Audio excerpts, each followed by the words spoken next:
Well, here we go again. I'm finding another person is being charged with being a patron of a sex trafficking victim from a fictitious ABI officer sitting up in a hotel room texting. So let's take a look at this. So here we are again, same charge, different person, same date.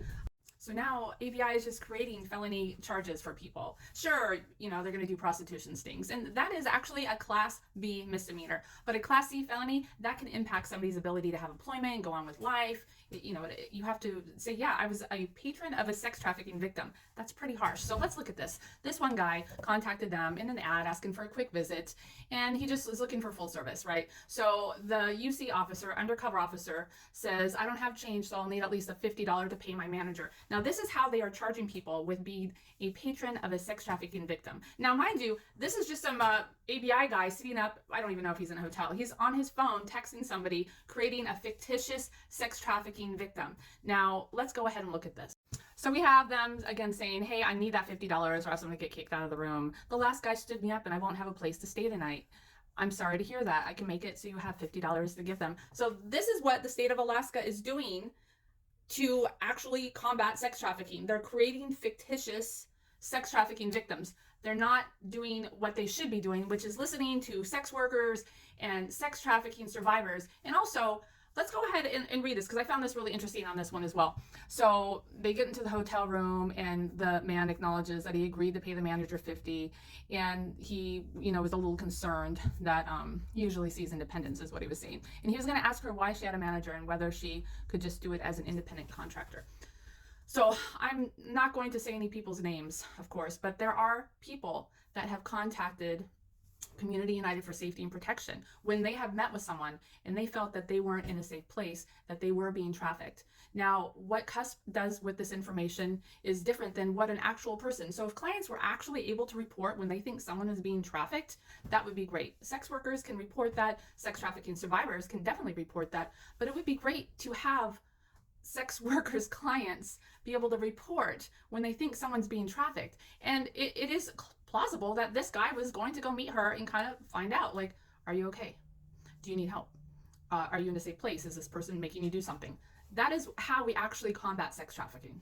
That right there, being able to not be able to have fear in reporting. It's that simple. This is not going to be anyone's favorites, and it's not my favorite either, but I want to bring up a very clear point. When we are looking at how they did the Asian massage parlor stings, they knew that men were coming and going, and they charged the women working in these places. Some of them were let go and, they were sent off, but 3 women are sitting at Highland Mountain right now being charged as sex traffickers.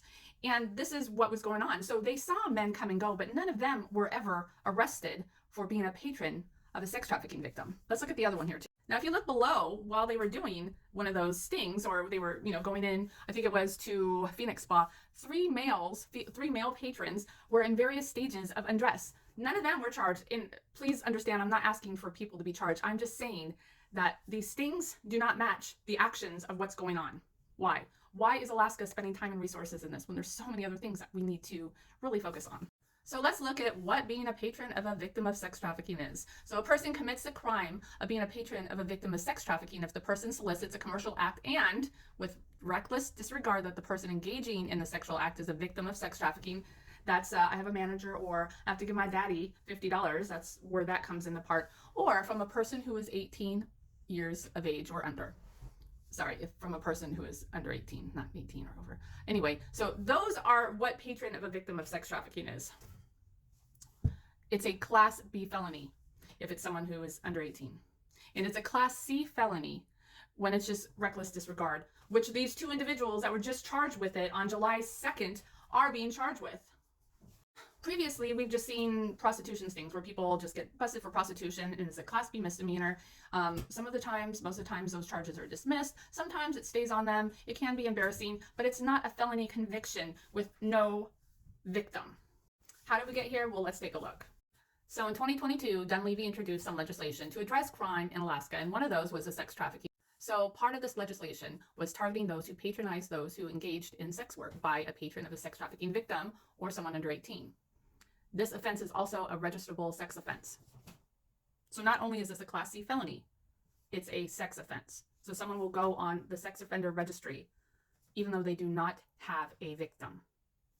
I'm going to say that again. Someone can go on the sex offender registry even though they do not have a victim.